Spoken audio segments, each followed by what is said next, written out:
Okay. Whew. Back again for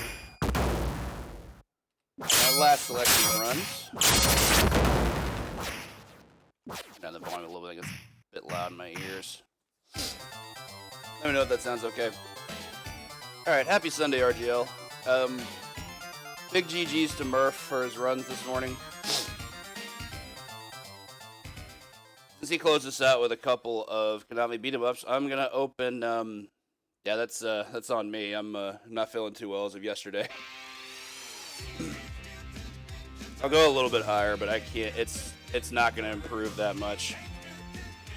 All right, so once again, I'm gonna be starting off today with a few Konami beat-em-ups myself. So we're just gonna call it Konami Day, I suppose.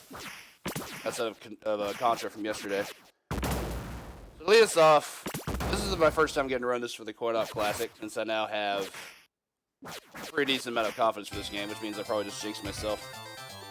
This game has gotten quite a bit of work for me this year, leading up to what may be my last big run of it. Probably, well, I shouldn't say ever, but for like I guess the World Tour at AGDQ next month. Really looking forward to showing it off. Everybody knows this game. Even if they don't necessarily think this game is good, everybody knows this game. Like, this is probably one of the most popular arcade games of all time. And why shouldn't it be? Based on a beloved franchise, it felt like you were playing an episode of the show. This game had everything. But I don't want to talk more about it until I get into it, so let's go ahead and offer credit in. Going to be playing as Don. I have one CC this game with Leo, but Don's by far the most consistent. So let's 3, 2, 1, go. Oh, yeah, there's no start button. Yeah, this cab didn't have start buttons for characters for whatever reason, or for players. You just hit your action button to start the game. Alright, so with Dawn, primary offense, what you're going to see is the special attack. Only because of the amount of damage that it does. Kills foot soldiers in one hit, in addition to a couple of other things. First room is pretty simple. Just walk right, kill things, make your way to the boss.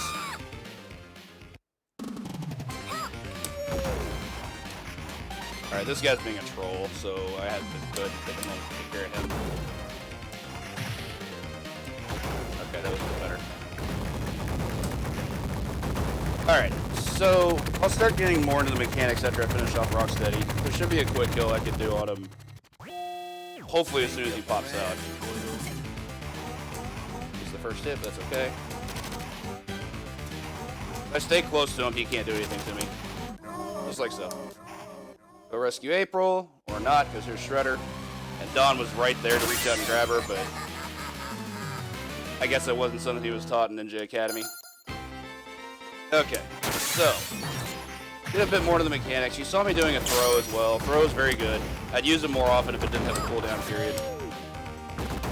You can only do throw once every, I think it's a cooldown period of like 2 to 3 seconds. This stage is also where things start to get a bit more hectic in terms of the number of enemies that flood the screen. As it also turns out, you have to fight more enemies if you take longer to get through a stage, which is why you see me just trying to cut through everything I can. There's no real upside in being patient here. Also, something discovered earlier this year is a massive speed skip here. It's going to save us about 30 seconds. This is called Josie Skip. Hold down left, keep hitting the button, and the diagonal scroll pushes you through the building. You can see there's by the boss. Also, everyone say hi to Bebop. Throw that guy. Now that we glitch the game, Bebop's going to be really, really easy. We got here real fast. Can't get a jump in a hole that isn't there. Best part of the glitch, in my opinion. That was kind of trolly, but okay. One thing you'll notice about foot soldiers is they like to get out of the way a lot. They will, I need to set this up. They love to input read. Especially these guys that carry knives. They love doing that. What we're utilizing here is an exploit that I just referred to as Magic Pixel. There's 3 times you can use this throughout the game. That guy's trolling me now already. See, if he's gonna just get all the way up there, There's no chance of actually like getting any progress done here. They're just gonna make it as miserable as they possibly can. There's some difference between 2P and 4P. More fascinating thing are the differences between JP and the other versions, but I only discovered that yesterday, so I don't know what they all are quite yet. I'm gonna reset up Pixel here. So here's what happens with Pixel. When you're on Magic Pixel, it tricks the game into thinking that you're on a place where foot soldiers can't approach you. Mousers won't approach you there either. They can actually hit me, they're just not gonna try. Foot soldiers have very specific linear line of sight where they will only try to hit you if you're directly in front of where they are. Like, they have to line up with you on the Y-axis, or else they're not going to try and attack you. That's unfortunate. Do some grouping here. Yeah, that scrolling did not work out pretty well. Gonna have to set up Pixel one more time here momentarily. It can be tricky to set up without experience. Triple kill there. Thankfully, it's easier on Baxter, but Baxter's the easiest boss in the game. We're just going to stay right here, do this 8 times. That'll move us on. Special just does a ridiculous amount of damage to Baxter. So, not a hard fight. Alright, so on to the garage. Which, since I only really know how to speedrun this game and not 1cc it, and my goal is to 1cc, but I'm getting to why I'm doing this. This game, much like quite a few Konami beat-em-ups from the time, has a rank system. The game will get harder when I take a death. Or the game will get easier if I take a death. Sorry, I just messed that up. I'm really tired today. So if I do take a death, we'll have to fight less enemies. So the goal is I'm going to take a death before the boss at this stage, in particular. That hit was intentional. Okay. I wanted to try to set up for a cone kill, but that's fine. Now for the rest of the game, we just can't die. No big deal. Kill that guy. Aquas, what's up, Josh? Kill all these guys. We've got a quick kill we can do on the duo fight here. This fight's really hard if I don't get it, so let's hope I do.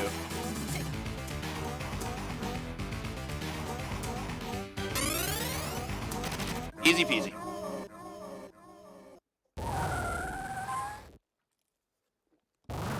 If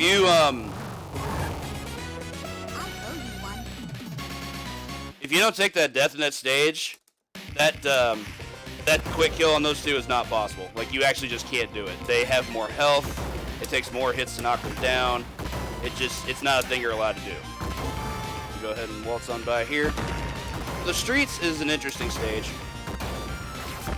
I wouldn't call it one of the hardest stages, but it is certainly one of the most dynamic, and that has entirely to do with how much space you have to fight enemies.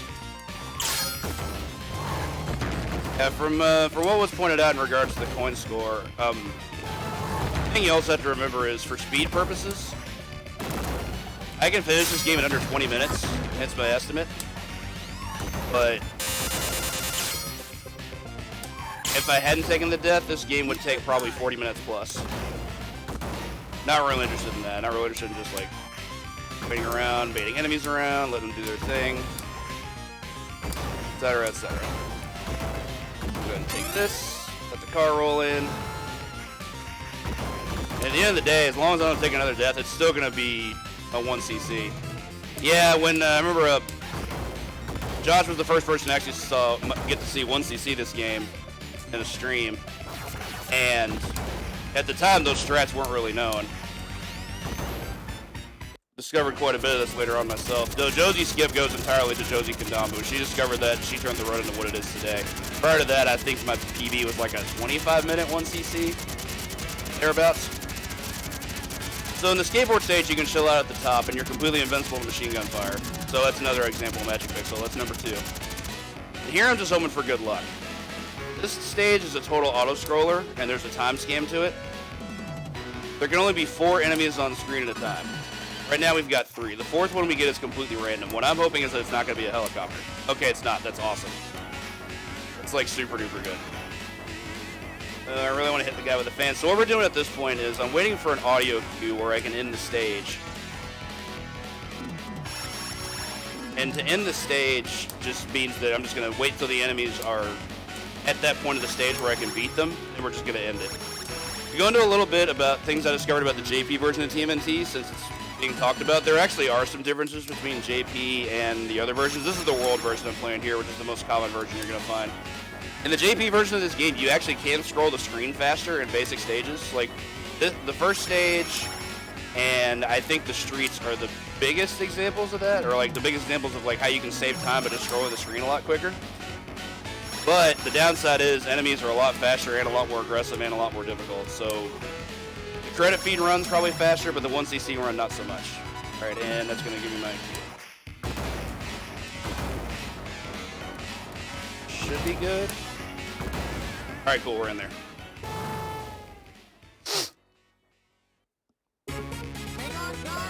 But Metamorphic Force US is a problem. I once you see the Japanese version this year, and I enjoyed it, but the US version kind of makes me want to hurl. Alright, so the factory is where I've actually had a lot of runs go to die, so I'm hoping this isn't going to be one of them. Tons of trolling going on over here. It also has our last instance of Magic Pixel, and in my opinion, it's by far the most important. Just because the spear enemies are just so dangerous. Like, you just want to interact with these guys as well as you possibly can. That guy wants to troll me because he wants to go to the top. Oh, he tagged his buddy in, cool. Cool, cool, cool. Alright. So on to our gun dudes. That guy's not going to be an issue. He's being annoying, but I can do this. I'm not super worried about it. Didn't expect these guys to be up here, but that's okay. More enemies to cut through, or poke through, I guess. I'm gonna get my way through that guy. Didn't quite want this many enemies at this point, but I don't think I should be in too much trouble. Just need to make sure I can kill them all before the cutscene finishes. Okay, there we go. I'm used to getting 5 of those guys there, but 4 is still workable. I need to get away, though. These guys, these drones hit you for 2. When they shoot you, and they cause knockdown. So if they get you in the corner, they can combo you really efficiently. Just want to get away from that. Yeah, the US version of Metamorphic has been 1cc. It's problematic, but it's been done. Okay, on to our boss. I'm going to work way past these laser cannons. The Granitore's pretty mean. Lots of speedruns go to die on this guy. That reminds me, I'm just gonna go ahead and get the pizza now. So here's why he's awful. You basically have to employ a kiting mechanic in order to be able to fight him, because he'll do one of 2 things. One, when you hit him, he's just gonna stop and act like a jerk and do things like that. Look around, do nothing, stomp, that kind of thing. He's also completely invincible if he's just standing at you. Like, you can actually walk up and hit him. Technically, I shouldn't say invincible, but he's practically invincible, because if you walk up and try to hit him in most instances, he's going to be able to beat you out. His attack, his melee attack just has way more priority than yours, and it's a lot scarier to have to deal with. It does 2 damage, knocks you down, and if Granitor puts you in the corner with that, you're probably just going to die.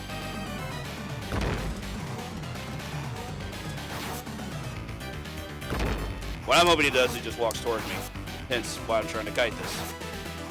So, no real reason to speedrun my way through this. I just want to make sure he's going to die. Get wall jump for swag. Those who didn't know this game had a wall jump. Let's play this out.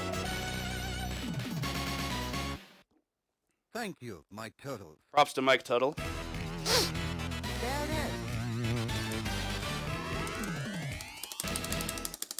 Yeah, for speedrun purposes, he's probably the worst boss in the game, I'd say.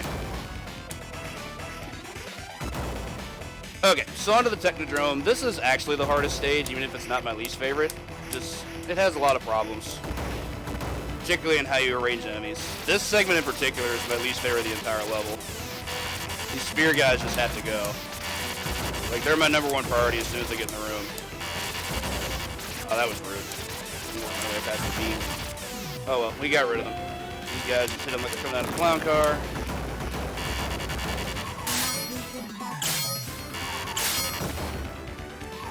Also never seen anyone get to the Technodrome deathless, at least not during a stream. I've seen some VODs of it.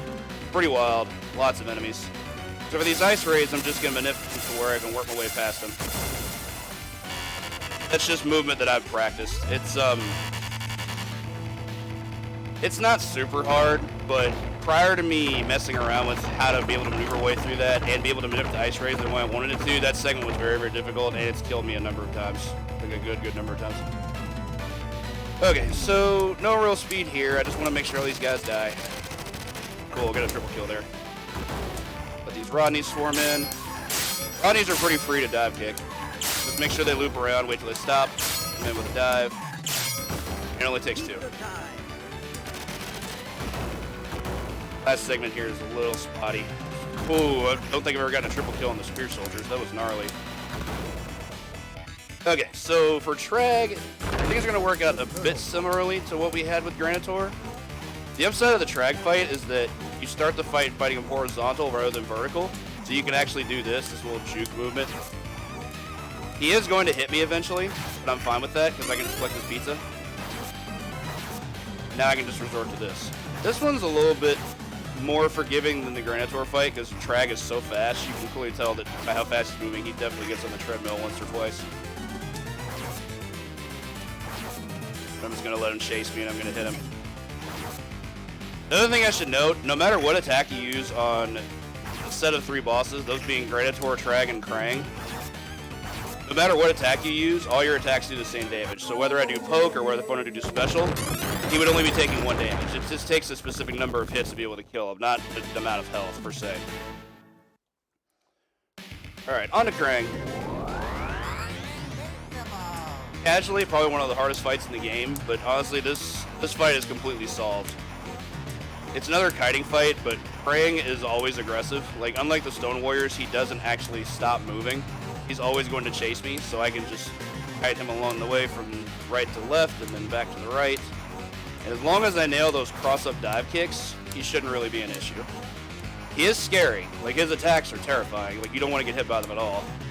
His kick and his laser both do 3, and the rocket arm, which is a rare one to see, does 4. So, yeah. No reason to ever let him do that. Just make sure you can beat him to the punch, out-prioritize him, and you're going to be fine. It just takes a lot of hits. He has 54 hits to his health. Oh, that was bad. Oh, well. Tried for the dive kick. It didn't work. So we'll have a little bit less health for Shredder, which is kind of scary, but with Shredder, I'm really only worried about the 1-hit kill than anything.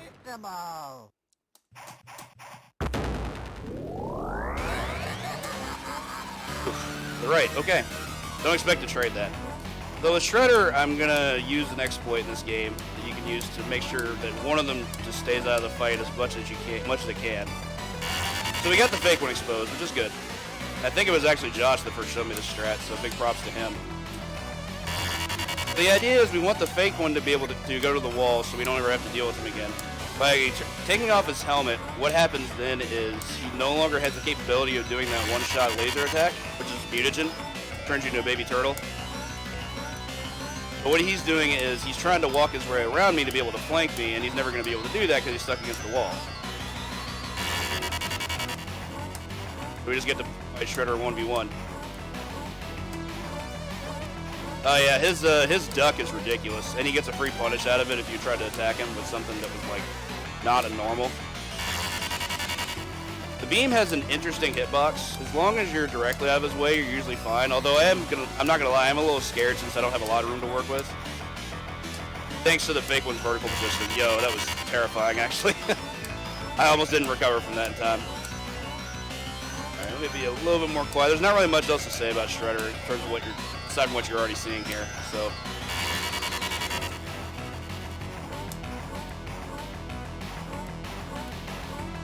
Just hit him 3 at a time and you're good.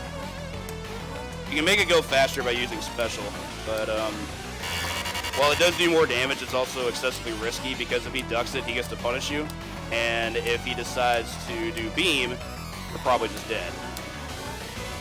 So I'd rather just not have that, if that's okay. Does have a lot of health though. I think at 1 death he has 84 health, so this was going to take a moment. And that's going to do it. Whew. And this game's come a long way. Technodrome is time. Whew. That fight always scares me. It's not the hardest fight in the game, but geez, like, when it goes wrong, oh man, it's such a heartbreaker. like not fun to have to deal with later in a mental state. Also, shoutouts to whoever they got to try to spell dimension, because that's a funny way of spelling dimension. I don't think there's anything else about this game I want to say. Dawn, as you can tell, was definitely top tier. I'll go into a little bit about frame data and how it works. Dawn's basic attack is, I think it's 9 frames to impact, so he actually has the slowest, which means he does actually have a drawback. His range is what makes him top tier because, you know, how he's able to fight Krang and Shredder. Leo has a faster attack at 7 frames, and he's actually my favorite turtle to play, but his downside is that his Krang and Shredder fights are really, really difficult. With Krang, you have to go to the vertical strat like I was doing with the Granitor fight, and that's way harder because there just isn't really a lot of wiggle room to be able to work that fight. And with Shredder, Leo's normals don't reach Shredder at all from the range I was hitting him with Dawn, so you have to employ specials to be able to hit him, so you're taking a lot of risks in the fight. It's a fun fight, it's just a really hard one. And then Mike, unfortunately, actually is worse than Leo, even though a lot of people probably think they're the same. Mike has a really weak vertical hitbox, so Granitor is his gatekeeper. I don't even want to think about how bad the Krang fight's going to be with Mike if I try to make those attempts one day. And then Raph is just hard mode. Like, he has no damage output due to not having the jump slash special. He has a roll kick that does, I think, 2/3 of the damage. So yeah, Raph's the character you play in this game if you're just trying to challenge yourself. Once these seasons of him have been done, and props to the players that have gotten it. In fact, I even think there's a deathless run out there of him, which is like a 50+ minute run, but it's crazy. Anyway, thank you all so much for hanging out for that run. I'll be back with some expert level Simpsons here, and Simpsons JP, I'll be more specific here in just a moment.